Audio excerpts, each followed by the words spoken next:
નમસ્કાર દર્શક મિત્રો, હું છું દર્શના જોશી. તમે જોઈ રહ્યા છો લોક સામના ન્યૂઝ. તો જોઈએ આજના સમાચાર. અમરેલીથી અમારા રિપોર્ટર સતીશ રાઠોડ સાથે. વડિયા ખાતે એક ગંભીર માર્ગ અકસ્માતની ઘટના સામે આવી છે. મળતી માહિતી મુજબ એક ટ્રક ડ્રાઈવરનો સ્ટીયરિંગ પરનો કાબુ ગુમાવતા ટ્રક અચાનક જ પલટી મારી ગયો હતો. આ અકસ્માતમાં ટ્રકને ભારે નુકસાન પહોંચ્યું હોવાનું જાણવા મળ્યું છે. ઘટનાની જાણ થતાં જ સ્થાનિક લોકો તાત્કાલિક ઘટના સ્થળ પર દોડી આવ્યા હતા અને મદદ માટે કાર્ય હાથ ધરવામાં આવ્યું હતું.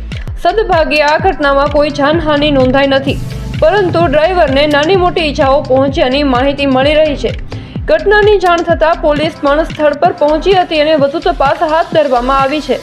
અકસ્માતનું ચોક્કસ કારણ શું છે તે અંગે પોલીસ તપાસ કરી રહી છે. દાદા, આ બનાવ કેવી રીતે બન્યો, કઈ આઈડિયા? ગાડી અને સામે 108 હાલી આવતી હતી. હા, ઘોડાઈની માલિકા ઓચિંતાની બ્રેક લાગી ગઈ. બ્રેક લાગી ગઈ એટલે ગાડી સીધી એકલવાઈ હતી. પછી કંટ્રોલ ન થઈ, સીધી પલટી મારી ગઈ ગાડી. આ ગાડી ક્યાં જતી હતી, કઈ ખબર? ગાડી જે કંપનીનો માલ ક્યાંક ભરીને જતી હતી તો મને ખબર નથી. આમ વડિયા બાજુ વડિયા બાજુ જતી હતી, આમ જેતપુર બાજુથી આવતી હતી. તમે પાછળ મોટરસાઇકલ? હું પાછળ મોટરસાઇકલ લઈને આવ્યો. તમારું ગામ? મારું ગામ બાબરા. બાબરા. હા. તો ફરી મળીશું એક નવા સમાચાર સાથે. ત્યાં સુધી જોતા રહો લોક સામના ન્યૂઝ.